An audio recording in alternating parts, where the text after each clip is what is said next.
One of the most important concepts that I learned in this power of literatures to reflect and shape the human experience by analyze texts from diverse genres and authors.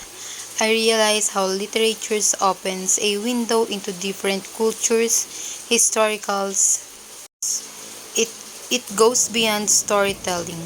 Literature invites critical thinking, empathy, and reflections. These generalizations help me see a value of teaching literatures not just for academic purpose, but is a tool to develop emotional intelligence and cultural awareness in the students. This experience not only enriched my knowledge but also shepherded my ability to engage students meaningful in the study of literary works.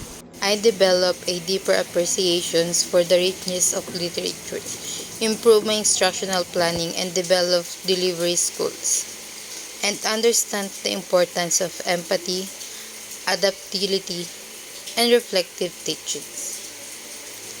This lesson will continue to guide me as I strive to become an effective and inspiring literature teachers. I just want to also thank you for Ma'am Silbre for guiding us. And also, I just want to thank you for these friendships that I've become and thank you for helping me.